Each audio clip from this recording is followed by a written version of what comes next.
Boa tarde a todos vocês, Bruno Kikumoto aqui do Canal Solar, mais um fim de tarde aí de terça-feira, um conteúdo relevante para vocês, né, que sempre nos acompanham, que sempre buscam serem diferenciados aí no mercado. O tema de hoje é um tema que gerou uma repercussão muito legal, muito boa, interessante, né, o professor Marcelo soltou aqui um artigo no Canal Solar falando sobre as questões que envolvem as string boxes, né, sempre surge aquela dúvida, string boxes que são utilizadas, né, que são acopladas internamente nos inversores, né, é possível a gente utilizar, tem algum problema com norma? Então é uma pergunta recorrente que foi respondida no artigo, né, mas a gente está trazendo aqui também, né, outros vários assuntos surgiram a partir daí, então a gente está trazendo o professor Marcelo para falar sobre esse assunto e tirar todas as dúvidas de vocês.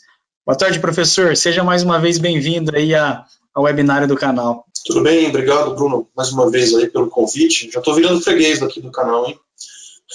Obrigado. Verdade. Aí, é sempre uma satisfação aí, eu gosto muito de disseminar conhecimento, né, e nada melhor do que um canal para isso, né, então acho que a gente está no lugar certo para falar com os profissionais do setor solar. Legal. E o professor Marcelo vai falar bastante sobre normas, né, falar da figura da norma em si, como que ela deve ser seguida, se a gente pode ou deve ir além, enfim, não quero dar muito spoiler aqui, né, vou deixar para o professor apresentar.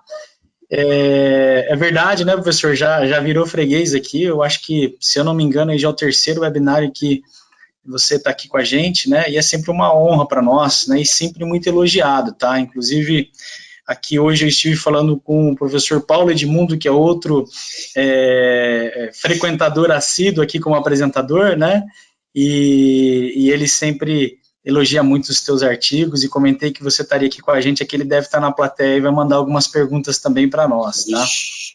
Vai ser ruim. Não é fácil não, o público aqui, você já conhece, já teve, né? O público aqui é bem seleto, o pessoal vai na raiz ali do problema, e isso, na verdade, é que faz aí dos nossos webinários aqui do canal serem interessantes e serem aí, né, uma fonte aí agregadora aí para todo mundo. Bom, falando aqui sobre a dinâmica, né, a gente vai ter uma breve apresentação do professor, ele preparou alguns slides, né, até para contextualizar para quem não teve a oportunidade de ler o artigo, né, então para a gente colocar todo mundo na mesma página, e após isso aí no final, né, nos últimos 20, quem sabe aí 30 minutos, depende aí muito das perguntas, a gente sempre tem bastante, um número muito grande de perguntas, a gente procura responder, se não todas, mas pelo menos grande parte delas, então no final a gente coloca aí as perguntas, até convido a vocês, né, daqui a pouco a gente vai dar um alô aí na área de bate-papo, o Matheus vai dar um alô aí, na região onde vocês vão colocar as perguntas que depois serão lidas aí para o professor Marcelo. Professor, mais uma vez aí, né, as portas estão sempre abertas, né, sempre um prazer para a gente receber, né, o show é seu aí agora, passo a palavra. Legal, obrigado, Bruno, obrigado aí pela presença de quem estiver nos assistindo aí. Eu vou falar sobre string box, tá? É um assunto relativamente simples, né? É conhecido, todo mundo já sabe o que é uma string box, mas mesmo sendo simples, né, ao mesmo tempo a gente tem aí algumas complicações aí, algumas dúvidas que surgem nos projetos, e eu pretendo falar um pouco sobre isso e responder, né, ou tentar responder algumas perguntas que são muito frequentes. Como o Bruno falou, né, eu escrevi recentemente um artigo no qual eu foquei na questão do DPS interno, né, do inversor versus DPS externo, string box, né, mas tem outras questões também que eu já coloquei nessa apresentação de hoje aí, com relação principalmente à chave seccionadora, que é um dos elementos da string box, né. Vamos lá, então. Então, o que é a string box, né? Quais são as funções e quais são as proteções existentes na string box? Então, a função da string box, né, a razão dela existir é a concatenação das strings, né, a união, a combinação das strings do sistema fotovoltaico em paralelo. Tá? Então, é para isso que serve a string box, para isso que ela foi criada. Além disso, né, além do barramento, né, onde é feita essa combinação dos barramentos, a gente tem a presença de alguns elementos. Então, nós temos aí os fusíveis, que fazem a proteção dos módulos fotovoltaicos, né, das strings, contra a corrente reversa. Tá? Temos o DPS, que protege principalmente o inversor contra surtos na rede elétrica, né, surtos causados por descargas atmosféricas. E temos a chave seccionadora, que é um elemento, um recurso, né, necessário nas instalações elétricas. Inclusive, a norma NBR 16690 obriga a existência dessa chave, né, e há uma polêmica em relação a onde essa chave vai ser colocada, né? E é um dos assuntos que nós vamos abordar aqui na apresentação. Então, está aí apresentado para vocês a Stringbox. Tá? O que está acontecendo hoje? Né? A gente tem observado aí no mercado o surgimento de equipamentos, de inversores com múltiplas entradas. Né? São inversores que têm entradas para muitas strings. Tá? Isso traz uma praticidade no projeto, uma praticidade na instalação. Tá? Você remove a string box, você não precisa mais dela. Tá? As strings estão chegando diretamente ao inversor, lá dentro do inversor. Elas serão combinadas ou serão trabalhadas independentemente em entradas de MPPT diferentes. Né? Então, mas você não tem que se preocupar com isso. Você conecta a string ao inversor e pronto. Então, uma vez que a string box deixa de ser necessária, tá? Por essa razão, a gente precisa internalizar no inversor as funções de seccionamento e proteção. Tá? Então, esse inversor aí, que tem múltiplas entradas, ele tem que trazer obrigatoriamente um DPS e ele tem que ter lá uma chave seccionadora. Tá? Por quê? Porque eu tirei a string box, então ficou faltando aí alguma coisa. Né? Eu preciso colocar esses elementos de proteção e seccionamento em algum lugar. Né? Os fusíveis também. Né? Muito bem. Então, assim, a gente ganha facilidade, a gente ganha redução de custo, né? Você elimina o custo que você tem ali, o custo da string box, o custo da instalação dela. Mas será que a gente só está ganhando aí? Será que a gente não está perdendo nada? Né? Nesse ponto que eu quero chegar ao final dessa apresentação. Tá? Bom, aqui eu estou mostrando um exemplo de inversor que incorpora algumas das funções da string box. Então, a gente tem aqui do lado direito a presença do DPS, né? Aqui do lado esquerdo a chave seccionadora, e aqui no centro nós estamos vendo o barramento, onde chegam as terminações das strings. Então é ali que está sendo feito o paralelismo, né, das strings. Tá? Então a gente pode dizer que essa caixa aqui, né, essa região toda aqui, do inversor, a gente pode dizer que isso aqui é uma string box interna, incorporada ao inversor. Tá? Esse é um exemplo. Outro exemplo aqui, tá? A gente tem aqui o mesmo equipamento, o mesmo fabricante. A diferença com relação ao slide anterior é que aqui nós percebemos também a presença dos fusíveis. Tá? Então, eu tenho uma string box completa aqui. Tá? Todas as funções mostradas aqui nesse desenho estão incorporadas no inversor. Tá? Isso é permitido? Pode fazer assim? Posso ter todos os elementos ali dentro do inversor e está resolvido o meu problema, não tem que me preocupar com mais nada? Posso. Aí tem uma questão, né? Você tem lá, a norma não diz para você que você pode ou não pode, né? Você pode colocar esses elementos dentro ou fora. Então a norma deixa isso em aberto, tá? Mas tem algumas questões aí que a gente vai trabalhar que mostram que é vantajoso você ter esses elementos do lado de fora. Tá? Então, vamos entender por quê. Daqui a pouco vocês vão entender o que eu estou falando. Tá? Eu trouxe algumas reflexões aqui para a gente fazer, algumas perguntas para a gente fazer para a gente mesmo. Né? Podemos dispensar a string box externa quando o inversor já tem DPS, chave, fusíveis integrados? Tá? Essa é a grande pergunta que a gente está querendo responder aqui. Tudo que a gente está falando aqui gira em torno dessa pergunta. Tá? O que ganhamos ou perdemos ao eliminar a string box externa? Pergunta importante. Tá? sem string box externa, é segura a manipulação ou a remoção do inversor para manutenção sem risco de choque elétrico? Tá? As perguntas estão mais ou menos relacionadas, né? Então são coisas para a gente questionar, certo? Em situações de pânico ou incêndio, como o usuário pode realizar o desligamento do sistema fotovoltaico sem a string box externa? Tá? Então vamos trabalhar nessas perguntas aí, nessas reflexões ao longo da nossa apresentação. Tá? O que diz a norma? Tá? Bom, a gente tem sempre que se basear na norma para qualquer projeto técnico de qualquer área. Tá? E se não tem uma norma no Brasil, você deve buscar uma norma internacional. Tá? E se não tem uma norma internacional, bom, aí você tem um problema grande aí, você vai ter que estudar. Mas normalmente já existe, né, norma para tudo que você imagina. E o que é uma norma? A norma é uma coletânea de conhecimentos, né, sobre determinado assunto.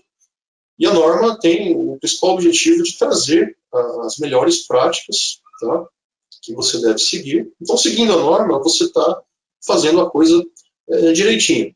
Tá? E seguir a norma é o mínimo que você deve fazer. Mas a gente deve pensar um pouquinho além, né? A gente deve tentar enxergar um pouquinho além, aí, principalmente olhando para o que acontece em outros países. Essa norma que é desse jeito hoje, né, ela pode ser de outro jeito amanhã. Tá? E a gente pode demorar muito tempo para perceber isso. Tá? Até lá, né, até você perceber isso, pessoas já podem ter morrido, ou sistemas fotovoltaicos já podem ter pegado fogo. Né? Então, por que não pensar nisso já? Né? Mesmo que a norma não exija determinadas situações. Né? Bom, mas o que diz a norma NBR 16690, tá, com relação à proteção de corrente? Tá? A norma diz que os fusíveis são necessários em sistemas a partir de 3 strings paralelas. Tá? Não está escrito assim na norma, essa é a interpretação que eu estou fazendo dela. Se você fizer as continhas lá e ler direitinho o que está escrito lá, você vai chegar a essa conclusão. E faz muito sentido isso, porque com 3 strings em paralelo, se você tiver 2 strings injetando uma corrente reversa na terceira string, você pode chegar a uma corrente igual a 2 vezes a corrente de curto-circuito, tá? Que é o limite que o módulo normalmente suporta. Tá? Então você vai colocar um fusível próximo desse valor para fazer aí a proteção do módulo. Né? Esses fusíveis estão aí por causa do problema de corrente reversa, que é um problema muito raro também. Tá? Esses fusíveis não se queimam todos os dias, não tem que trocar toda hora. Ele só está aí para caso algum dia aconteça o problema, ele está lá. Né? Ele está lá protegendo. Bom, então a norma pede isso aí. Essa questão é tranquila. Tá? Esses fusíveis aí, eles podem estar aqui na string box, podem estar no inversor, não tem muita diferença aí com relação aos fusíveis. Tá? Então a norma diz para fazer isso aí, a gente faz. Né? A norma está dizendo, a gente cumpre. Tá? Com relação à proteção de surto, tá? A norma diz que o protetor de surto, eu coloquei aqui o trecho da norma, mas fiz a interpretação, aí, o resumo no quadradinho ali. Né? O protetor de surto pode ser instalado o mais próximo possível do equipamento a ser protegido. Né? A norma diz que pode. Eu acho estranho, ela devia dizer que deve. Né? O protetor de surto deve ser instalado o mais próximo possível do equipamento que eu quero proteger. Né? Isso faz todo o sentido. E esse equipamento é o inversor. O inversor é o equipamento mais sensível do sistema fotovoltaico. Tá? Então, você tem os módulos, tem a string box, tem o resto das coisas lá, mas o inversor é o elemento mais sensível. Né? É ele que a gente precisa proteger. E a norma está dizendo isso aí. Tá? A norma diz que o protetor de surto deve ter um dispositivo de desconexão automática. Tá? Todos os DPS têm. Tá? Então a norma está dizendo e a gente segue. Infelizmente, todos os DPS têm. Vou mostrar para vocês no próximo slide o que seria isso. Né? Isso é necessário para a remoção do varistor ao final da vida útil do dispositivo. O varistor é o elemento atuante do DPS e ele vai se desgastando toda vez que o DPS atua. E ao final da vida útil ele se torna um elemento com baixa impedância, ele vai permitir a passagem de uma corrente elétrica de alta intensidade, tá? Então isso pode gerar incêndio, enfim. Então, para evitar isso aí, a gente tira o varistor, né? A gente desliga. É como se, quando isso acontece, é como se o DPS tivesse sido retirado, removido, tá? Ele deixa de ter função, ele não serve para mais nada, tá? Você precisa ir lá e substituir o elemento que tem o varistor, tá? Aí tem uma questão muito importante, que ninguém está olhando, tá? Instalou o sistema fotovoltaico, beleza, está instalado, nunca mais eu volto lá para olhar, né? Eu só vou me preocupar em olhar alguma coisa ali. Não estou dizendo que é o que deve ser feito, né? Estou dizendo que é o que acontece. Então, o sistema fotovoltaico precisa de inspeção periódica, precisa de termografia, precisa de aperto de contato, precisa de limpeza, e precisa olhar o DPS. O DPS tem uma validade, né? A gente precisa ir lá e fazer a manutenção desse dispositivo, né? E isso não deve estar sendo feito por aí, né? Tenho quase certeza de que ninguém está se preocupando com isso, e a norma não fala sobre isso, né? Então, uma coisa importante aí, que ficou de fora, tá? Aqui está o que eu estava dizendo aí para vocês, né? Esse aqui é uma foto do interior de um DPS, né? A gente tem aqui um contato elétrico, tá? Por onde passa a corrente elétrica, né? Quando você tem uma corrente de alta intensidade, então você derrete aqui uma solda que tem aqui, e esse contato abre, né? Ele abrindo, o que ele faz, né? Dá para ver melhor aqui nessa ilustração aqui, né? A gente está falando disso aqui, ó. Aqui está o varistor, tá? E ele está conectado ali ao circuito, né? Está ali protegendo, né? Tá? Então você conecta aqui, por exemplo, esse ponto aqui ao polo positivo, né? E aqui a terra. Então o varistor está ali protegendo. Agora o que acontece? Quando o varistor chega ao final da vida útil, você abre essa chave aqui, ó. Então você tira o varistor. Tá? Então essa remoção, essa abertura aqui, está acontecendo por esse sisteminha aqui, ó. Tá? Então é uma solda que se derrete e abre o contato. Tá? E aí você removeu o varistor. É muito importante você dar uma olhada, tem alguns DPS no mercado que oferecem um recurso de desconexão segura. Tá? O que acontece? Esse é o caso desse dispositivo que eu estou mostrando aqui, né? Quando esse contato abre, né, você fecha um outro contato aqui. Tá? Então você traz o ponto positivo aqui, que é onde tinha a corrente elétrica, né? A corrente elétrica estaria circulando aqui pelo varistor. Aí você traz ela, você desvia ela aqui para esse fusível. Tá? Por que é importante isso aí? Porque na abertura do primeiro contato, você pode ter a originação de um arco elétrico. Tá? Então você pode gerar um arco elétrico dentro do DPS, derreter o DPS. Isso pode acontecer. Tá? Então, nesse caso, aí, nesse dispositivo especificamente, você tem ali uma desconexão segura do DPS. Né? Então, a corrente é desviada para um fusível, é bem simples a ideia, né? A corrente é desviada para um fusível e o fusível interrompe. Então, o arco elétrico acontece lá dentro do fusível. Né? Então, a extinção da corrente é bastante segura nesse caso aí, não vai acontecer nada. Tá? Então, é uma coisa que a norma pede. Tá? Aliás, desculpa, a norma pede a desconexão do varistor, mas a norma não obriga você a usar um DPS que tem esse recurso de desconexão segura. Né? Tá aí um ponto aí que a gente deve olhar. Né? A gente pode ir além da norma. Né? Posso usar um DPS-A ou DPS-B, né? Eu posso ir além da norma. Já que eu tenho que ter um DPS ali, por que não ter um DPS que tem esse recurso de desconexão segura? Tá? Esse é um ponto interessante, pouca gente sabe isso, pouca gente se atenta aí a esse fato. Né? Continuando aqui, né? Ainda com relação à proteção de surto. O que diz a norma? Tá? O protetor de surto pode estar incorporado ao equipamento, tá? Mas também pode ser usado um protetor externo.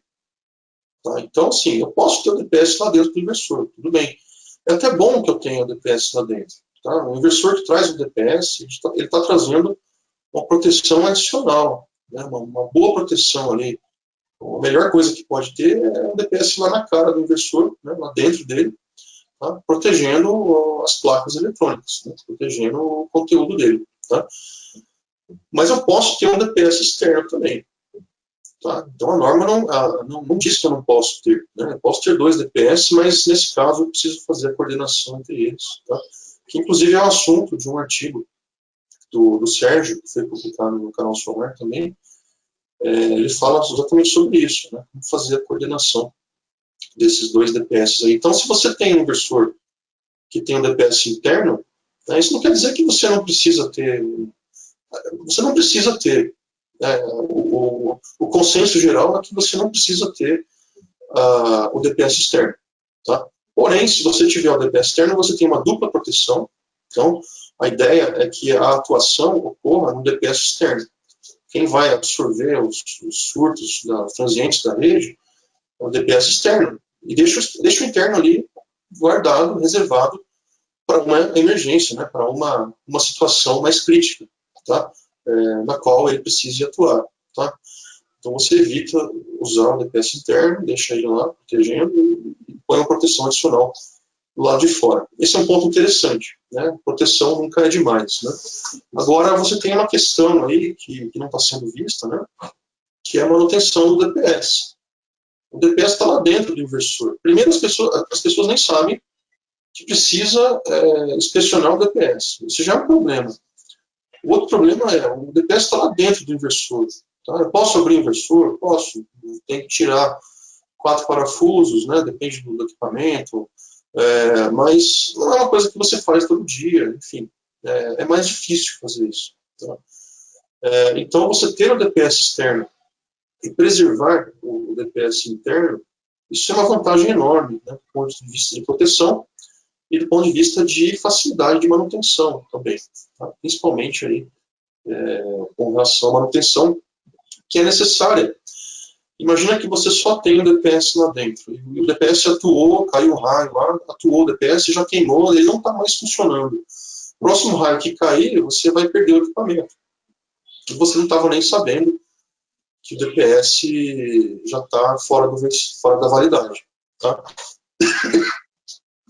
Outra coisa que a norma diz, que o DPS, o protetor de surto, deve ser específico para uso em corrente contínua. Tá? Então, beleza. Então, tudo que a norma diz é fácil atender. Né? Então, se você trabalhar ali na norma, no limite da norma, você tem um projetinho ali bom. Né? Mas você pode ter um projeto melhor, mais seguro, mais prático, se você for um pouquinho além da norma, né? Não se limitar a ela. Tá? Então, essa ilustração aí mostra essa situação aí da facilidade de manutenção. Tá? No inversor, que eu vou chamar de tradicional, né? O DPS está fora, obrigatoriamente, né? Ele está dentro da string box, então eu tenho um DPS externo. Quando eu tenho um inversor com múltiplas entradas, que é o que está acontecendo, uma tendência do mercado, você passa a ter o DPS interno e o acesso a ele é difícil. Tá? Ele não é impossível, nada impede de você ir lá a cada 6 meses fazer a inspeção, tem que abrir o inversor, olhar o DPS, ver como é que está, trocar ou não trocar, né?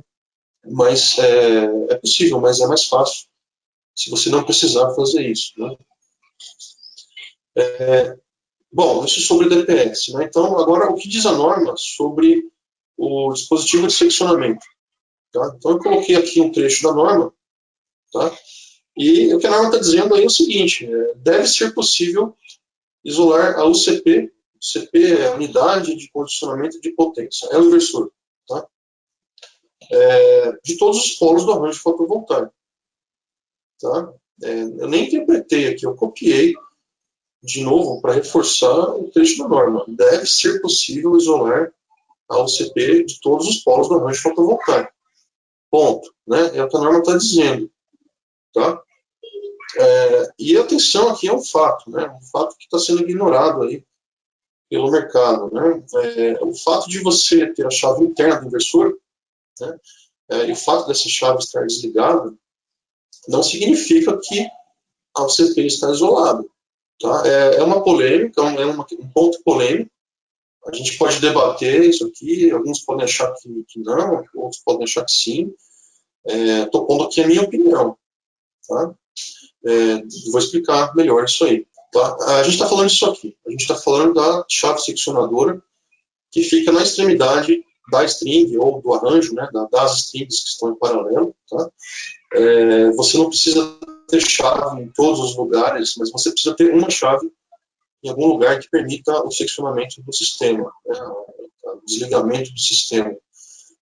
Nessas duas figuras a gente tem aqui as principais configurações de sistemas fotovoltaicos, as mais comuns em sistemas de micro e mini geração. Então, você tem ali o caso do inversor, que tem uma string, tem uma chave seccionadora ali, tá? Na ponta da string, né, antes de chegar no inversor. No outro caso ali, você tem várias strings em paralelo, tem uma string box, tá? Aqui no centro, você tem a string box, né? Está combinando as strings, e na saída da string box, uma chave seccionadora. Tá? Então, a norma diz que tem que ter essas chaves aí. Agora, onde essas chaves estão localizadas? Essa chave está fora, essa chave está na string box, ou eu posso dizer que aquela chave que tem lá dentro do inversor já é a chave que a norma está exigindo. Posso dizer isso? Né? Eu tenho uma opinião sobre isso. Outras pessoas podem ter outras opiniões. A minha opinião é a que leva à máxima segurança, né? E ela está embasada na própria norma, se você olhar bem, né? A norma se contradiz, né? Então aqui a norma diz, né, como é que um dos seguintes meios de manobra, né, ou seja, as chaves, né, deve ser utilizado, né? Um dispositivo interruptor seccionador adjacente fisicamente separado. É o caso da chave externa, a string box com a chave seccionadora. É o item A aí desse trecho da norma. Tá? No item B, você tem um dispositivo interruptor seccionador ligado mecanicamente ao inversor e que permita que o inversor seja removido sem riscos elétricos. Olha que legal. Isso aí eu dei um nome para isso. Eu chamei isso aí de chave acoplada. Porque é uma chave externa, mas é diferente. É uma outra situação. Eu vou mostrar depois. Eu chamei isso de chave acoplada. E nesses dois casos aí, é possível isolar o CP de todos os arranjos, de todos os polos do arranjo fotovoltaico, que é o que a norma pede. Tá? Nos outros casos, né, tem uma redação confusa aí nos itens C e D. Tá? É até difícil entender o que está escrito aí. Isso é uma coisa que acontece em todas as normas. Não sei se é só comigo. Eu tenho dificuldade de entender o que as normas estão dizendo. Tá? Não me parece que as coisas são claras como deveriam ser. Né? Mas aí está falando aí sobre a chave interna. Tá? Então, pode ter a chave interna, a norma deixa você fazer isso. Mas ela se contradiz, porque não é possível isolar ao CP de todos os polos do arranjo, se você tiver uma chave lá dentro. Né? Eu vou mostrar isso aqui para vocês. Tá? Então, temos um ponto aí interessante aí na norma, né, que não está sendo muito observado aí pelos projetistas. Né. Aqui é um exemplo de chave acoplada. Tá? Aqui é uma situação mais ou menos híbrida, né, porque a gente pode dizer que a chave que está aqui dentro, né, a gente pode dizer que ela faz parte do inversor, então ela está dentro, mas esse fabricante aí criou um design interessante. Você consegue tirar o inversor e a base dele fica na parede. Tá? Então você tira o inversor com segurança, tá? E a chave com todo o resto ali, a string box, né, fica lá, fica fora. Então você pode dizer que isso aí é uma chave acoplada, né? Ou pode dizer que é uma chave interna. Tá? Dá para ficar na dúvida aí do que a gente está falando. Na minha opinião, isso aí se enquadraria aí na definição aí da chave acoplada, porque eu consigo, ela está mecanicamente acoplada, né? O sistema ali onde está a chave está mecanicamente acoplado ao inversor, tá? Só que eu consigo fazer a remoção segura, eu consigo destacar o inversor dessa caixa aí. Então eu colocaria na categoria acoplada. Um exemplo bem claro aqui, né? Essa solução não é usada no Brasil. Tá? Aqui você tem um inversor, por acaso aqui não tem a chave seccionadora interna, e você tem aqui uma chave seccionadora externa, que é exatamente o caso aí da chave acoplada. Tá? É uma solução que eu pelo menos nunca vi aqui no Brasil. Talvez já exista, enfim, mas não é comum. Tá? Nesse caso eu consigo isolar, porque olha só, o que a norma está pedindo? A norma está pedindo que você tenha uma chave que te permita isolar o inversor dos polos das strings fotovoltaicas. Tá? Então, quando eu desligar essa chave aqui, isso está muito claro nessa configuração aqui, é muito evidente. Tá? Quando eu desligar essa chave, eu não terei mais nenhuma tensão aqui dentro do inversor. Tá? Eu posso colocar um multímetro aí em qualquer ponto aí, eu não tenho mais tensão aí. Então eu posso manipular esse inversor.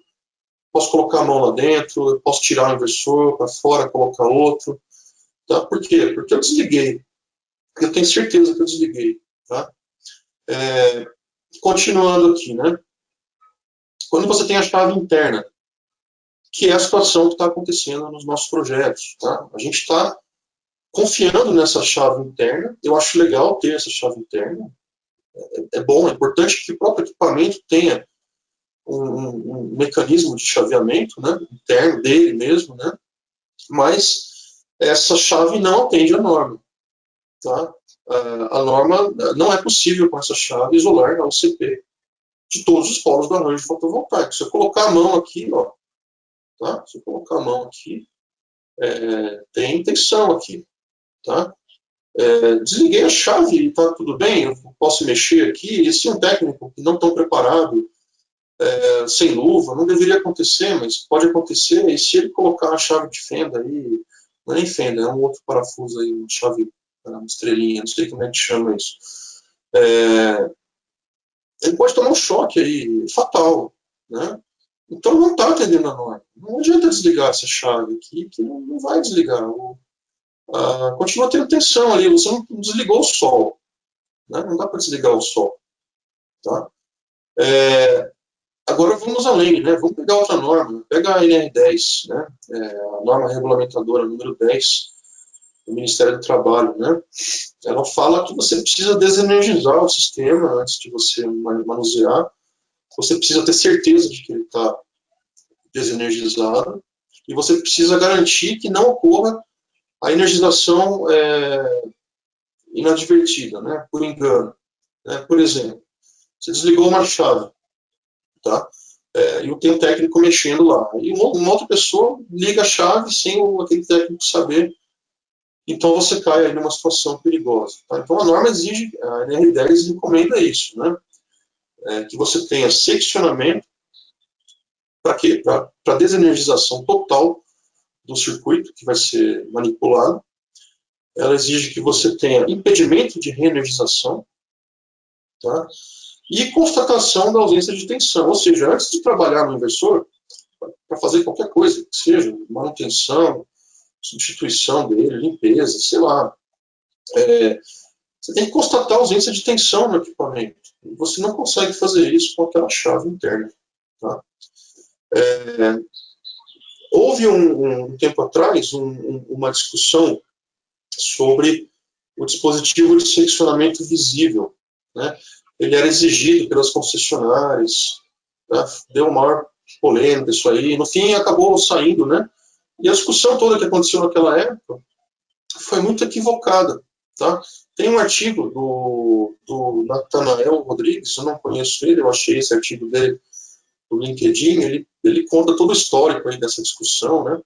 Ele traz uma discussão bem interessante aí sobre essa questão aí do dispositivo de seccionamento visível. Então, exigia-se esse dispositivo um tempo atrás, né? Para fazer o desligamento. Aí foi argumentado, né, que o inversor já faz o desligamento. Então, se o inversor estiver desligado, tá, do lado CA, né, na rede, eu não tenho nenhuma tensão sendo fornecida pelo inversor, portanto, eu tenho uma redundância ali, né, eu tenho uma chave que já faz o que o inversor faz. Se ele se desligar, pronto, está desligado. Então, houve a polêmica, houve a discussão, e chegou-se à conclusão de que esse dispositivo de seccionamento visível não era necessário. Tá? Mas a NR10 pede. Tá?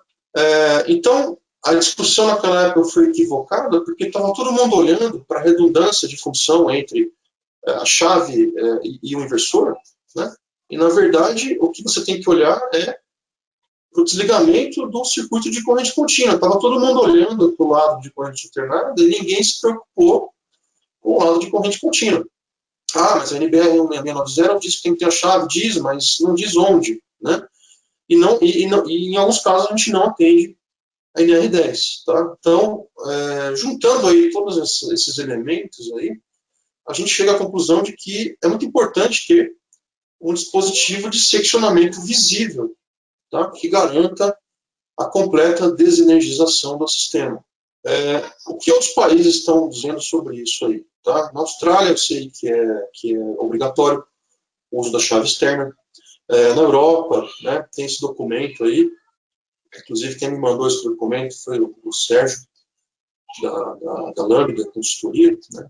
Ele me mandou umas semanas atrás, bem interessante. Então, tem recomendações aí relacionadas à questão do incêndio, né? Existe uma preocupação lá na Europa, o que vai acontecer quando o corpo de bombeiros chegar no local para apagar um incêndio, né? Eu preciso desligar o sistema fotovoltaico para interromper a fonte do incêndio e também para garantir que nenhum bombeiro vá se eletrocutar, né, com o sistema fotovoltaico. Então, lá, de acordo com essa recomendação, é necessária uma chave de fácil acesso para o desligamento do sistema fotovoltaico. Então, outros países estão se preocupando com isso. Tá? A gente ainda não está totalmente olhando para esse assunto. Tá? Aqui são algumas fotos que eu peguei na internet. A primeira, não sei de onde é, mas as outras são de fontes australianas, né? Então você vê ali todas elas provavelmente do mesmo lugar, do mesmo padrão de chave. Então você tem uma chave seccionadora ali na entrada de corrente contínua do inversor. Tá? Tem uma chave externa. É obrigatório ter. Por que é obrigatório ter? Por segurança. Tá? A nossa norma não diz, mas a gente sabe que precisa. Né? A norma deles diz. Tá? Eles estão mais avançados do que a gente. Tá? Qual que é o problema aí? Por que eu preciso ter uma chave? Né? Por que surge incêndio no sistema fotovoltaico? Bom, eu preciso ter uma chave, se eu quiser atender a NR10, uma chave externa, para garantir a total desenergização do inversor. Tá? E, no caso de incêndios, né, os incêndios são causados aí, normalmente pela originação de arco elétrico. Tá? Então, o arco elétrico ele surge quando tem um mau contato ali em algum ponto do circuito, normalmente na conexão do inversor. Aí esse mau contato vai esquentando, aí uma hora ele derrete, aí vira um arco elétrico, aí vira uma chama, pega fogo. Tá? Então, durante o início do incêndio, ou em qualquer momento, eu preciso ter um lugar para desligar. Né? E se eu não tenho uma chave visível, né, eu não consigo desligar. O negócio vai ficar gerando arco ali eternamente, até que tudo se derreta, tudo pegue fogo, aí acabou, né? Aí o incêndio acaba. Né? Mas aí vai ser tarde demais. Tá? Então, durante o incêndio, né, qualquer que seja a causa dele, é importante desenergizar todos os circuitos. Em situações de pânico, uma chave seccionadora visível é muito importante. Tá? E isso já aconteceu aqui no Brasil. Né? Isso aqui é um vídeo que é uma imagem, né, um quadro de um vídeo que circulou aí pelos grupos de WhatsApp aí, em janeiro de 2019, e eu capturei essa imagem aí. O que aconteceu aí? Esse projeto tem vários erros aí, né? É uma sucessão de falhas, né? Então, primeiro você tem uma string box ali, né? Parece que tem string box ali. Aquilo ali é uma string box embaixo do inversor, mas está muito perto, né? Não precisava estar tão perto assim, até porque se pegar fogo na string box, vai pegar fogo no inversor, enfim. Tá? É bom você dar um distanciamento, né? Não é bom ter coisas muito próximas, né? Nas instalações elétricas. E aí tá no alto, não consigo chegar ali. Então, primeiro que a chave não está visível, devia até ter uma obrigação, né, uma obrigatoriedade de um alerta, olha, um quadro amarelo ali, chave de desligamento, né, desligue aqui, sei lá, uma coisa assim, para a pessoa saber, né, que é ali que desliga o sistema fotovoltaico. Tá? Então, se acontecer alguma coisa, não adianta, nesse caso aí, o pessoal estava correndo, buscando extintor, enquanto alguém filmava. Foi um caos, né? Eu não sei como que acabou esse evento aí, né? não sei se teve sobreviventes, enfim. É um problema, e não tinha como desligar, está lá no alto, né? Então, complicado isso aí, né? Mas a norma também não diz que você não pode colocar o inversor no alto, né? Então, você vê, né? A gente tem que pensar fora da norma, tá? Aqui são exemplos de projetos, né? Esse aqui é um projeto, são fotos de um projeto. Esse aqui é um projeto da Glow, energia solar. Eu encontrei essas fotos outro dia no LinkedIn, perguntei para eles se eu podia utilizar. Esse é um caso de cuidado extremo, né? A gente tem ali um inversor que tem múltiplas entradas, as strings poderiam ter sido ligadas diretamente ao inversor, tá? Mas houve o cuidado de colocar uma chave seccionadora, um DPS para cada string, tá? Aí vem até uma certa desvantagem, tá, desses inversores que têm muitas entradas. Porque se eu tivesse menos entradas, né, 2 entradas, por exemplo, que é o suficiente para a maior parte dos projetos, quando você tem um telhado leste-oeste, então você joga metade das strings em cada entrada, ou uma parte que tem sombra, outra que não tem, né? Então, 2 ou 3 entradas de MPPT, ela precisa ter, né, nos inversores, né? Então, com menos entradas, você precisaria de menos string boxes, menos chaves, menos DPS, né? Nesse caso aí, tinha que ser uma por string, tá?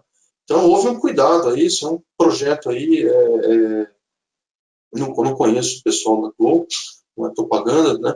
É um projeto com um preciosismo, né? Um cuidado extremo, né? Isso é importante, porque é um projeto caro, né? O sistema fotovoltaico é um projeto caro, é um sistema caro, né? A gente está falando aí de dezenas de milhares ou centenas de milhares de reais, né? Então, o que custa você colocar ali uma string box a mais, que custa em torno de 500, 700 reais, tá? É um custo, com certeza, é um custo, mas é segurança também, tá? Aqui um outro exemplo, né? Esse aqui é um projeto da Mais Sol, né? Uma outra empresa que atua no mercado aí. Não é propaganda, porque eu tinha essas fotos aí e me vi na obrigação de colocar aí as fotos. Aqui é curioso que nesse projeto tinha os dois casos, né?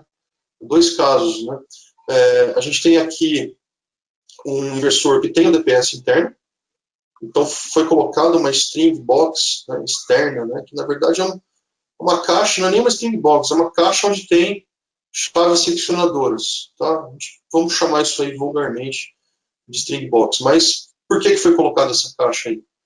Tá? Porque a gente queria ter, né, a gente não, eles, né, queria ter a chave, né, externa. Tá? Então, é importante a presença dessa chave aí. Tá? O outro caso aqui do lado, né, você tem aqui um inversor que não tem os dois têm a chave seccionadora, tá vendo? Aqui é a chave do inversor, ó. Chave. Então, se eu ficar só na norma, essa chavinha aqui tá ok, não precisa mais nada, tá? Né? Confia na norma, né? Vai em frente, mas você não está seguro, a própria norma se contradiz, né? Na minha opinião. Então aqui você tem, ó, chave seccionadora, DPS externo para cada string, né? Então é um tipo de projeto que oferece segurança máxima, né? Você se cercou aí de todos os elementos possíveis aí que você poderia ter uma instalação fotovoltaica, mesmo não precisando, em alguns casos, tá? Então, são dois bons exemplos aí de boas práticas que vão além da norma, tá? Então, as conclusões nossas são as seguintes, né? O DPS interno oferece boa proteção, tá? Você pode ter uma proteção maior se você tiver um DPS externo coordenado com o interno, tá? O DPS externo oferece facilidade de manutenção. Então, assim, já tem o DPS lá dentro, mas não quero ficar olhando para ele toda hora. É legal você ter um DPS externo, porque facilita muito o dia a dia aí da inspeção, da manutenção do sistema fotovoltaico. Chave seccionadora, aí que está o maior problema, na minha opinião, né? O DPS, se está dentro, fora, se vai ser mais difícil de fazer manutenção ou não, você até pode discutir, tá? Mas a questão da chave é crucial, né? Externa ou interna? Pela norma, entende-se que a chave do inversor é suficiente, tá? No meu entendimento da norma. Tá? A chave externa é uma boa prática em sintonia com regulamentos encontrados em outros países, tá? Para a segurança dos sistemas fotovoltaicos. E os fusíveis, né? Estou só citando eles aí porque eles são o terceiro elemento aí da string box. Tá? O fusível não faz muita diferença, ele pode estar dentro ou fora. Eu nem falei muito sobre eles porque o problema não está nos fusíveis. Tá? Esses fusíveis aí, eles não atuam com frequência, não é um fusível que queima toda semana, precisa trocar, não. Se estiver lá dentro do inversor, beleza, está protegendo. Se algum dia acontecer uma corrente reversa, ele vai abrir, você tem que abrir o inversor, trocar o fusível. Mas isso não acontece com frequência. Bom, então são essas as nossas conclusões, tá? Então, assim, resumindo, né, mesmo que eu não seja obrigado a fazer determinadas coisas, né, porque a norma não exige, é bom eu fazer, porque eu sei que é bom, né, existem razões técnicas para você fazer isso, e a gente sabe que em outros países isso já é feito, então é um bom indicativo, aí, um bom exemplo aí, de que isso talvez seja importante, né? Então essas são as conclusões aí. Eu finalizo aqui a apresentação, devolvo a palavra aí ao pessoal do canal Solar e a gente pode aí abrir espaço para algumas perguntas aí.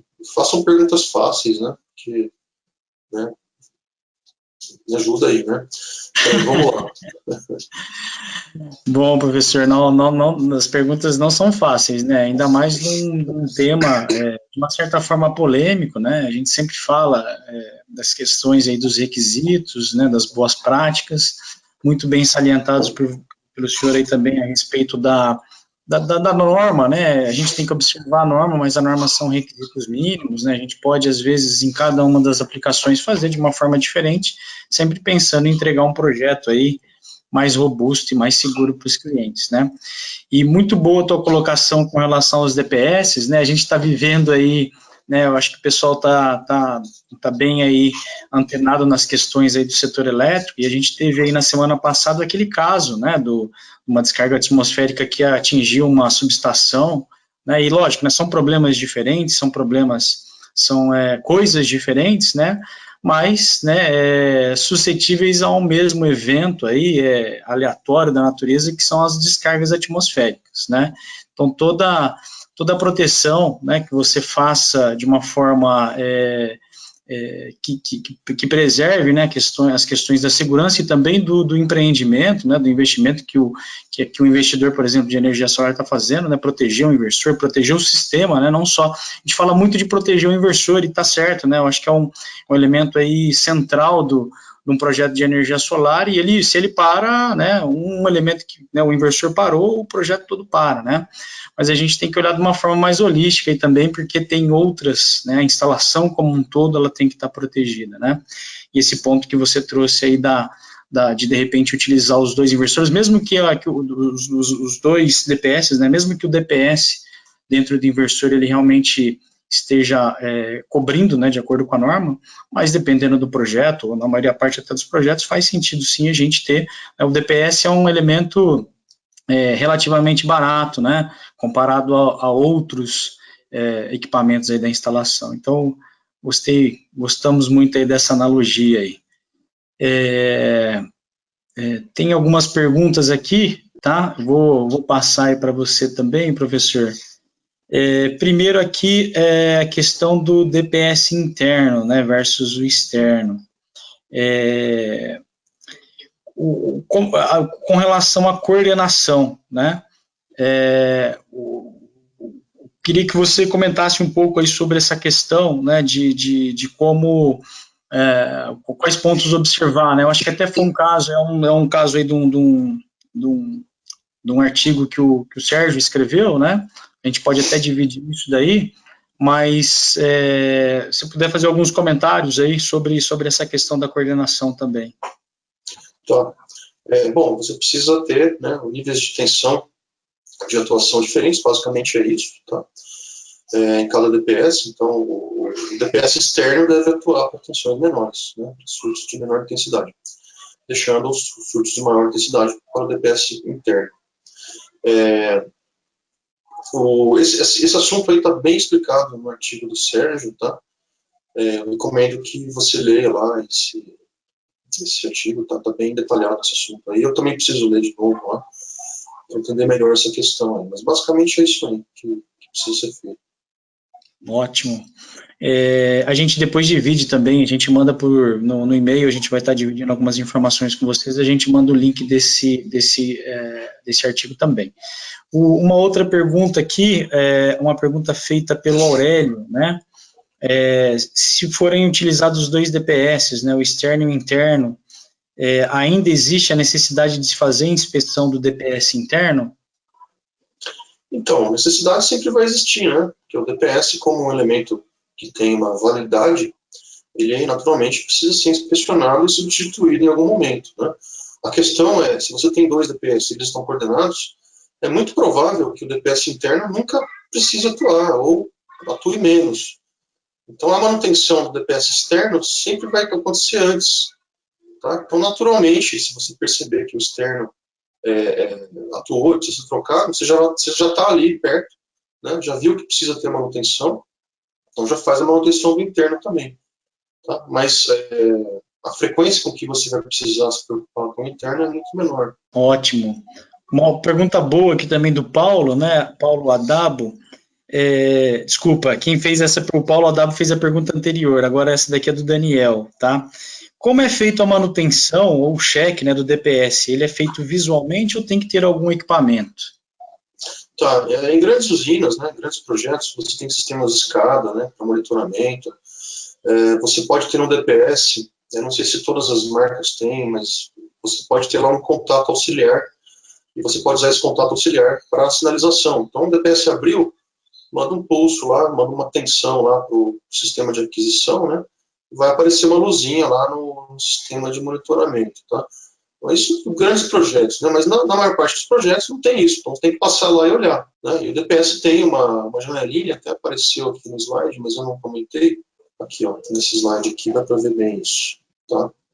Então, você tem aí, aqui, ó, tem uma janelinha aqui, que mostra tem uma indicação de cores, né? Então, se tiver verde aí, tá tudo ok. Se tiver vermelho aí, é porque o DPS tem que ser trocado, tá? Então, você passa lá e bate o olho, você sabe que ali precisa ter manutenção, tá? Então, é uma inspeção simples, né? Um técnico que nem seja um técnico tão qualificado na área solar, né, ele pode estar treinado para fazer essa inspeção aí, trocar o DPS, né? Ou até mesmo o próprio usuário, o próprio consumidor que comprou o sistema, ele pode ser orientado a isso, né? Se ele não quiser contratar uma manutenção periódica, né, ele pode ser orientado a isso. Olha, tem esse negócio aqui, tá? De vez em quando olha para ele e vê se essa janelinha aí ficou vermelha, né? Então é isso aí. Ótimo, professor. Agora você vê que as perguntas elas estão bem elencadas aí com relação à ordem que foram apresentadas, né? A gente começa a falar agora aqui sobre os elementos de seccionamento aqui. Uma pergunta do Aurélio, ele pergunta se os conectores MC4 podem ser considerados como dispositivo de seccionamento e desconexão. Nunca, jamais, né? Se você usar o conector MC4 para essa finalidade, ou seja, a gente está falando de seccionamento em carga. Está funcionando, tem corrente ali. Eu vou lá abrir o circuito, você vai produzir um arco elétrico ali, vai produzir uma chama na sua cara, né? Então, jamais usar o conector como dispositivo de seccionamento, tá? Não é essa a função dele. Mas é uma muito boa pergunta, porque a gente já viu isso acontecendo, né? E é uma dúvida aí que muita gente pode ter. Ótimo. Pergunta do Marcos William, né? Uma pergunta longa aqui, mas resumindo, né? Ele contextualiza, né, a questão dos fusíveis, mencionando que a ABNT, IEC e NEC, né, três normas diferentes, aí apresentam fórmulas diferentes para fazer o cálculo, né? E aí ele pergunta, né, qual usar, né? Qual que é a metodologia apropriada aí para ser utilizada. Tá, eu não conheço essas diferenças, preciso dar uma estudada melhor, mas se você está no Brasil, segue a norma brasileira, né? Agora, se a outra norma que você está dizendo recomenda alguma coisa que é melhor, então você pode usar o que é melhor, né? Mas basicamente é aquilo que eu falei, né? Se você tem a partir de 3 strings, você vai precisar dos fusíveis, tá? A regra é essa, não tem... Depois você tem outra questão, né, que é a definição da corrente de interrupção do fusível. Tá? Então, talvez nisso as normas tenham alguma diferença, enfim. Tá? Mas qualquer que seja aí a norma que você vai usar, essa corrente de interrupção sempre vai ser acima da corrente de curto-circuito do módulo, né? E abaixo ou próxima da corrente de 2 vezes a corrente de curto-circuito. Tá? Seria tipicamente a máxima corrente reversa suportada pelos módulos.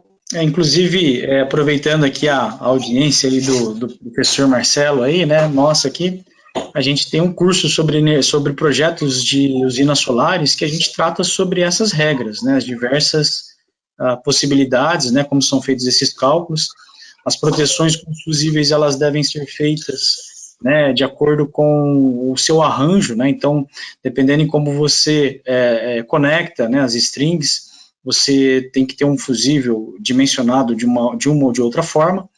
E uma das coisas também que a gente fala no curso, inclusive é muito falado pelo professor Paulo, que a gente citou, né, é que as normas no Brasil, elas têm força de lei, né, então, basicamente, se acontecer algum problema num projeto qualquer, né, geralmente o juiz, né, ele vai selecionar um perito, e esse perito ele vai procurar não conformidades com as normas, e obviamente ele vai, né, se basear nas normas nacionais. Então, o ponto aí que o professor Marcelo colocou, e a pergunta muito pertinente aí feita pelo nosso colega, né, então sempre observar pelo menos as normas brasileiras, né, mas também, como foi dito ao longo da apresentação, você ser mais precavido, né, e colocar proteções extras além da norma, traz uma robustez melhor para o projeto, inclusive, né, pode eliminar aí a ocorrência, né, que gere aí esse fato aí, por exemplo, de ter que judicializar um problema, né. Então, é uma coisa que precisa ser observado, tá? E é uma coisa, como eu falei, a gente trata aí nos nossos cursos, né? Aqui uma outra questão com relação ao DPS, professor, é uma pergunta bem interessante também, se pode ser utilizado um DPS para proteger 2 strings. Um DPS para proteger 2 strings. Vamos lá. Você precisa conectar o polo do DPS à string, né? Então, se você está usando um para proteger 2, quer dizer que elas estão em paralelo. Se for isso, né? Se elas estão em paralelo, aí você pode. Né? Então, um DPS só. Agora, se as entradas do inversor são separadas, né? Se as strings são separadas, nesse caso não. Né? Tem que ter 2 DPS. Tá? Então, depende de como essas strings estão ligadas. Tá? Ótimo. É importante isso também, né? Existem aquelas strings que são diretamente acopladas, né, paralelizadas, é uma situação, né? Se você tem strings distintas não conectadas eletricamente, é outra situação. O professor, tem uma pergunta aqui do Gilberto com relação a microinversores, né? Se eles possuem um DPS interno ou se esses DPS precisam ser colocados externamente, né? Tá, o microinversor é outro mundo, né? Tudo que a gente falou aqui agora, até agora, é para inversores de strings, tá? Então, o microinversor é um outro mundo. Nesse caso, é inviável, né? Você colocar um DPS em cada... um DPS e uma chave seccionadora em cada entrada de cada microinversor. Seria um absurdo, né? Então, é um outro mundo, é uma outra concepção, né? Nesse caso, como o microinversor já está acoplado ali ao módulo, né? Então, você não precisa... como é que eu explico isso? Se você desconectar ali o cabo do inversor, né, e a desconexão vai ser simples, porque você vai ter ali um conector MC4, né, mas você não vai desconectar com carga, né? Então, você vai desligar o sistema, o microinversor desliga, beleza, desligou o microinversor, aí você vai lá e desconecta. Então, assim, não tem problema nenhum de choque, energização, enfim, né? Eu acho que a principal questão aí dos inversores de strings é que você precisa abrir ele para conectar lá dentro as coisas, enfim. Então, é aí que surge a necessidade de você realmente ter uma chave externa, tá? Pensando em choque, né? Pensando em eletrocução.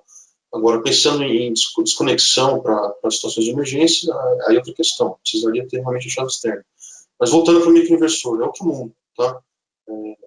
Não tem a necessidade de você ter DPS e chave ali para cada equipamento. Deixa eu só, vou dar uma pausa aqui nas perguntas, né, só para responder perguntas gerais aqui, pessoal, né, vários de vocês estão perguntando sobre a disponibilidade, né, se o webinar ele vai ficar disponível depois gravado, né, sim, a gente vai disponibilizar no nosso canal no YouTube, depois vocês entrem lá, quem não se inscreveu ainda, se inscrevam, né, no nosso canal, aperta o sininho, né, que o sininho é o alarme que vai tocar para vocês aí quando o webinário estiver lá disponível, né. Outras perguntas aqui também, eu falei sobre o nosso curso de projeto de usinas, algumas pessoas manifestaram aqui interesse, né, então eu peço que vocês coloquem, né, quem mais tiver interesse em obter informações sobre esse treinamento, né, manda aí um eu quero, alguma menção aí nas perguntas que a gente vai ter, um dos nossos consultores aqui entrando em contato com vocês, né, um curso, desta parte, é um curso muito criterioso, muito robusto, a gente trata aí dos projetos de mini geração do começo ao fim, fazendo passo a passo, né, desde a escolha dos componentes, desde a observação das características importantes, né, dos módulos, dos inversores, da estrutura de fixação, quando que vale a pena utilizar ou não o tracker, né, o seguidor solar, fazer esses cálculos. A gente também mostra uma metodologia, né, do LCOE, que é uma metodologia bem interessante para escolher, comparar topologias diferentes, qual que vai entregar a energia no melhor custo. A gente passa pela parte de projetos aí de corrente contínua, né, tanto do ponto de vista, aliás, de corrente contínua e de corrente alternada, né, que são os projetos aí de baixa tensão. A gente trata também do projeto de média tensão, projetos de mini geração tem toda uma preocupação com a conexão com a rede. Falamos também sobre a malha de aterramento, como fazer o processo aí de aterramento e proteção também, né, do SPDA, fazer a proteção contra descargas atmosféricas, observando a utilização de DPS, todos esses cálculos aí dos fusíveis, do cabeamento, enfim, tá? Então, quem tiver interesse aí, pode mandar aqui uma menção aqui, mandar um eu quero na área de perguntas, que a gente vai colocar um dos consultores para entrar em contato com vocês, tá? Professor, dando continuidade aqui, né, uma outra pergunta sobre DPS, né, qual que é a distância recomendada dos DPS em relação aí aos equipamentos ou às partes da instalação que devem ser protegidas? A distância recomendada é 0, né? Quanto mais perto, melhor, né? Se não me engano, tem alguma norma aí, eu não sou muito especialista nessa área, preciso estudar novamente, mas tem alguma norma aí que diz que a distância máxima é de 10 metros, tem alguma coisa sobre isso. Talvez alguém possa complementar essa informação. É isso mesmo, salvo engano, acho que é 16, também não sou muito bom com norma também não, viu, professor, mas tem alguma coisa dessa questão aí. A 16690 tem a recomendação de 10 metros. Assim Ótimo. como outras recomendações relacionadas à sobretensão, como alocar os cabos dentro de eletrodutos metálicos aterrados, evitar laços e assim por diante. Entra como recomendação. Lembrando que isso tem a distância de cabo, né, pessoal, né? Então, você, de repente, tem que observar não só a distância física, mas todo o circuito ali que vai percorrer internamente ou nas eletrocalhas, enfim, que vocês colocarem. Pergunta recorrente aqui também, já várias delas, né, várias pessoas colocaram, com relação ao disjuntor versus a chave seccionadora, né, para abertura aí de circuitos em corrente contínua. É a mesma coisa, posso utilizar um ou outro, qual que é a recomendação? Muito boa pergunta. Eu acho que essa pergunta é um webinar inteiro falando sobre isso, mas realmente, se você for pensar, né, já que a gente está elencando aí os pontos em que a norma é dúbia, né, ou omissa, esse é um ponto importante, né? Se você pensar bem, o disjuntor faz a função da chave, né? A chave é só chave, né? Ela é um elemento no dispositivo de seccionamento, um dispositivo de manobra. O disjuntor, ele além de ser uma chave também, né, ele é um protetor de sobrecorrente. Tá? Eu não preciso dessa função de sobrecorrente, de proteção de sobrecorrente ali, em tudo que a gente falou, né, na string box, dentro ou fora, né, essa proteção não é necessária. Tá? Então, assim, eu não preciso ter um disjuntor, eu só preciso ter uma chave seccionadora. Agora, esse disjuntor, eu nem sei se é, tá? Mas se o disjuntor for mais barato que a chave seccionadora, eu sinceramente não sei quanto custa um disjuntor. Eu ficaria com a chave seccionadora, tá?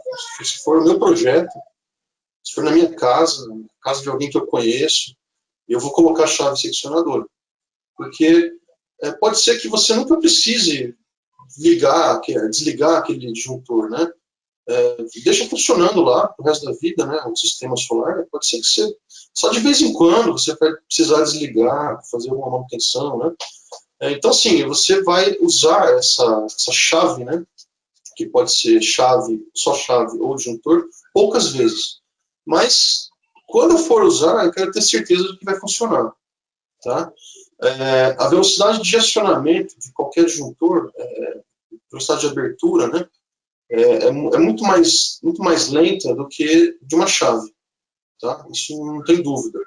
Mesmo que a chave, mesmo que tenha lá especificado, o disjuntor para tal corrente, tal tensão, blá blá blá, tá tudo certinho, mas e se você está num sistema que está trabalhando numa temperatura alta, uma outra condição que não foi prevista, enfim, a resposta é tanto faz, tecnicamente, mas eu prefiro a chave seccionadora, tá? Ela me dá mais segurança, ela me dá uma velocidade de abertura maior, né? Então a chance de pegar fogo, a chance de uma chave falhar é muito menor do que a de um disjuntor, tá? Mas é uma boa pergunta, é um debate aí que pode ser bastante acalorado, né? A gente pode até fazer um webinar futuramente aí sobre esse assunto aí. Já apareceram aqui vários pontos aqui. Eu acho que a sua assiduidade aqui no webinário vai continuar alta, viu, professor? Já vamos deixar aqui esse convite para falar sobre essa, né, abordar essa discussão chave seccionadora versus disjuntor, né, como elemento de seccionamento, porque aqui o pessoal já tá pipocando aqui as perguntas, né, os pontos aí, né, principais aí sobre essa questão. Você já elencou, né, a questão da velocidade de abertura, mas de repente a gente pode fazer um aí mais para frente com essa abordagem, né, falando mais especificamente aí. Uma outra coisa aqui que foi colocada sobre a questão dos fusíveis, né, comentar um pouquinho sobre as normas aí que elas colocam ali, as metodologias de cálculo, mas algumas pessoas aqui têm relatado aqui a queima do fusível sem muitas vezes ter um eventual problema, né? E aí, de repente, colocar essa pergunta: o que poderia levar à queima de fusíveis, né? Se já foi checado que não há correntes reversas aí nocivas no sistema, na instalação do sistema solar. Boa pergunta. Você pode me contratar como consultor. Eu vou lá olhar o seu sistema e investigar o que está acontecendo. Eu não sei te responder, mas algum problema tem. Alguma coisa tem aí, né? Mas sim, não dá para saber o que está acontecendo, né? Ocorreu provavelmente uma corrente reversa, mas qual é a origem dela, por que ela está ocorrendo sempre, isso tem que ser investigado, tá? Bom, Marcelo, ainda vale a pena citar o efeito de borda de nuvem e lembrar que o fusível é um dispositivo que funciona basicamente pelo efeito térmico, né? Se a sua string box ali está exposta ao sol e está quente, o fusível já está quente pela temperatura ambiente em si, você tem um efeito de borda de nuvem, por exemplo, ou o fusível já foi dimensionado errado, né, muito em cima, você pode ter esse problema. E também sobre radiância, né? Você consegue ter 1.100 watts por metro quadrado em uma localização, né? Ou seja, ultrapassar um pouco o ISC do módulo, além de que o ISC tem aquela pequena dependência da temperatura, né? Então, até eu já recebi também de alguns alunos, né, o mesmo questionamento, e quando eu elenquei essas possibilidades, o aluno conseguiu identificar o problema, né? Então são pequenos detalhes aí que acabam se somando aí e acabam podendo fazer o fusível atuar antes da hora aí. Tem uma solução simples para isso: tira o fusível, coloca um pedaço de fio ali, nunca mais vai queimar, né? Resolve-se o problema inteiramente. Resolve esse problema e arruma outros, né? Tá bem correta a colocação do Matheus. Legal. Obrigado aí também pela resposta, Matheus. Aqui só um outro ponto, a gente já está finalizando, viu, pessoal? A gente acabou até passando aqui do horário, né? Várias perguntas boas aqui que a gente acabou respondendo. Tem um ponto aqui levantado pela Inês, né, sobre a questão da norma ter força de lei ou não. Ela até menciona aqui se for citada em lei ou edital, né? Ela tem força de lei sim, Inês, né? Como eu falei aqui, até uma das coisas que a gente aborda no curso, né? Todas as vezes que você tiver um problema causado e que há uma não conformidade com a norma brasileira, né, eu acho pouco provável, né, isso daí vai ser apontado até pelo perito no relatório dele, né, acho improvável aí que o juiz deixe passar essa questão, né, não tem um problema relacionado com aquele ponto, né, e há uma inconformidade, então ele tem sim, né, independe se está num edital, pode ser uma obra privada, né, de alguma pessoa que te contratou, né, uma pessoa física que te contratou, se você não tem essa conformidade e ocorrer um problema, de fato, você pode ter problemas aí judiciais, tá? Então, não é independente disso. Tem mais uma pergunta aqui também, a última aqui, responder a pergunta do Paulo, né? Se existem string boxes de 2 entradas e uma saída, onde as 2 strings ficam conectadas em paralelo, mesmo com a chave seccionadora desligada, né? Isso está correto? Tem alguma inconformidade com a norma essa situação, professor? Peraí, deixa eu ver se eu entendi. Você tem uma string box com 2 entradas e uma saída, né? E uma saída. Bom, é uma string box comum, né? Não vejo... Qual é a função da string box? É unir as strings. Então, você tem 2 strings que estão sendo unidas na entrada, né? Na saída, você tem uma saída única, né? Você entra com 4 cabos, sai com 2 cabos, né? Então, essa é a função, é a string box mais básica que você pode encontrar ali, né?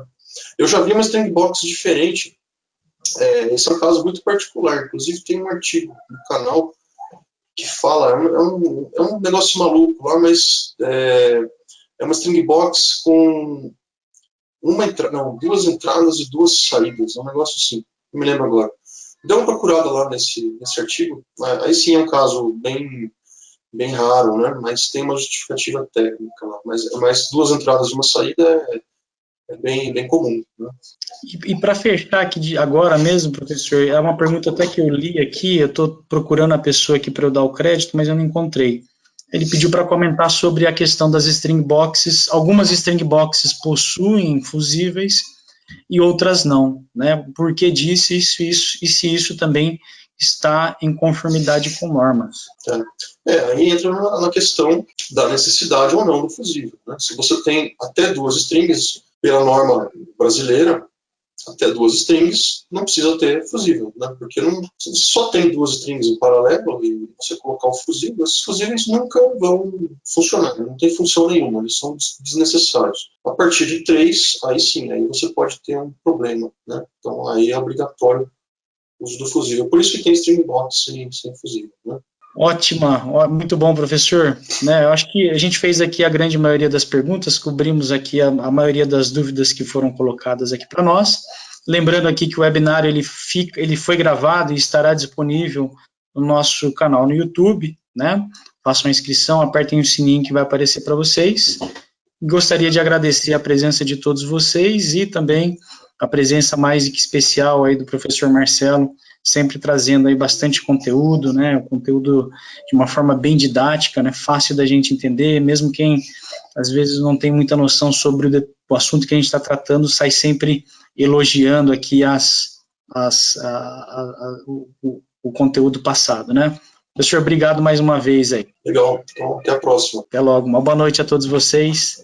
Terça-feira que vem a gente vai estar aqui novamente com o webinário do Canal Solar. Um grande abraço, uma boa noite.